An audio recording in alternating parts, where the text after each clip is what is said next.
Hi കൂട്ടുകാരെ, എൻ്റെ പേര് ജോണി. ഇടുക്കി ജില്ലയിലെ ഒരു മലയോര ഗ്രാമത്തിലാണ് എൻ്റെ താമസം. എനിക്ക് ഭാര്യയും 2 മക്കളുമുണ്ട്. മൂത്ത മകളുടെ പേര് സിനി എന്നാണ്. അവൾക്ക് 19 വയസ്സായി. അവളുടെയും എൻ്റെയും കഥയാണ് നിങ്ങളോടിന്ന് പറയാൻ പോകുന്നത്. എൻ്റെ ഭാര്യയുടെ പേര് സീമ എന്നാണ്. അവൾക്ക് 38 വയസ്സുണ്ട്. പിന്നെയുള്ളത് ഒരു മകനാണ്. അവന് 12 വയസ്സും. എൻ്റെ ഭാര്യയെപ്പറ്റി പറയുകയാണെങ്കിൽ ആ നാട്ടിൽ അത്രയും സൗന്ദര്യമുള്ള വേറൊരു പെണ്ണില്ല.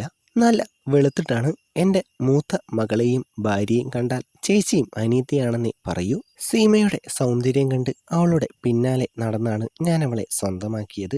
എൻ്റെ കുടുംബത്തിൻ്റെ അത്രയും സാമ്പത്തികമൊന്നും സീമയുടെ കുടുംബത്തിന് ഇല്ലായിരുന്നു. അതുകൊണ്ട് തന്നെ സീമയുമായിട്ടുള്ള കല്യാണത്തിന് വീട്ടുകാരെ കൊണ്ട് സമ്മതിപ്പിക്കാൻ എനിക്ക് കുറച്ച് കഷ്ടപ്പെടേണ്ടി വന്നു. കല്യാണം കഴിഞ്ഞ് 1 വർഷം കഴിഞ്ഞപ്പോൾ മൂത്ത മകള് സിനിയുണ്ടായി. അവളിപ്പോൾ ഡിഗ്രിക്ക് പഠിക്കുകയാണ്. അവളും അമ്മയെപ്പോലെ തന്നെയാണ്. അമ്മയുടെ നിറവും സൗന്ദര്യവും എല്ലാം അതേപോലെ തന്നെ മകൾക്കും കിട്ടിയിട്ടുണ്ട്. എനിക്ക് ടൗണിൽ അത്യാവശ്യം നല്ല നിലയിൽ പ്രവർത്തിക്കുന്ന ഒരു മിനി സൂപ്പർ മാർക്കറ്റുണ്ട്.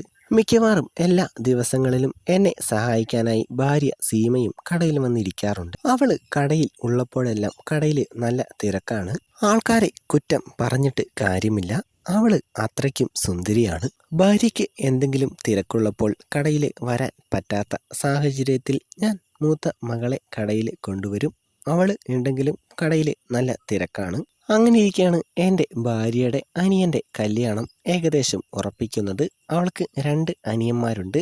ഒരാളുടെ കല്യാണം നേരത്തെ കഴിഞ്ഞതാണ്. ഇത് ഏറ്റവും ചെറിയ ആളിൻ്റെയാണ്. കല്യാണത്തിന് 3-4 ദിവസം മുമ്പ് അവളുടെ അനിയൻ വന്ന് എൻ്റെ ഇളയ മകനെയും സീമയെയും കൂട്ടിക്കൊണ്ടുപോയി. കടയിൽ ചെറിയ വർക്ക് നടക്കുന്നുണ്ട്. അത് തീരാൻ 2-3 ദിവസമാകും. പിന്നെ 3-4 ദിവസം കട അടച്ചിട്ട് വെറുതെ കച്ചവടം കളയണ്ടല്ലോ. അതുകൊണ്ട് ഞാനും മകള് സീനയും കല്യാണത്തിന് 2 ദിവസം മുമ്പ് പോകാനാണ് പ്ലാനിട്ടത്.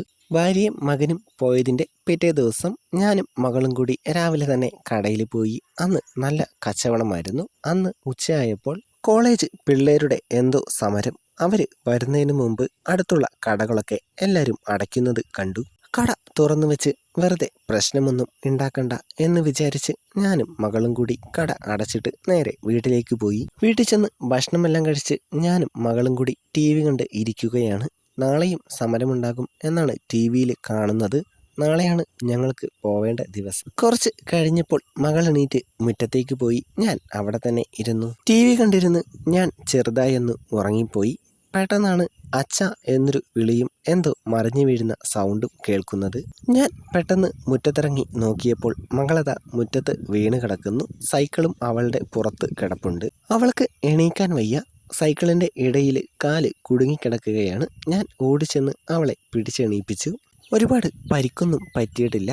ഡ്രസ്സിൽ നല്ലതുപോലെ ചെളി പറ്റിയിട്ടുണ്ട്. മൂട്ടിലെ തോല് കുറച്ച് പോയി. കയ്യിലെ ഷോൾഡർ കുത്തിയാണ് വീണത്. ഞാൻ അവളെ വഴക്കൊന്നും പറയാൻ നിന്നില്ല. സൈക്കിളെടുത്ത് വീടിൻ്റെ ചുമരിനോട് ചാരി വെച്ചു. മോള് അകത്തു പോയി ചെളി പിടിച്ച ഡ്രസ്സ് മാറി വേറെ ഡ്രസ്സ് ഇട്ടിട്ട് വാ, അച്ഛൻ മരുന്ന് വെച്ച് തരാം. അവള് അകത്ത് റൂമിലേക്ക് പോയി. ഞാൻ എൻ്റെ റൂമിലേക്ക് ചെന്ന് മേശ തുറന്ന് മുറിവിനുള്ള മരുന്നും ഓയിൽമെൻറ്റും എടുക്കുകയായിരുന്നു. അച്ഛ ഒന്നിങ്ങ് വരുമോ? എനിക്ക് അനങ്ങാൻ പറ്റുന്നില്ല.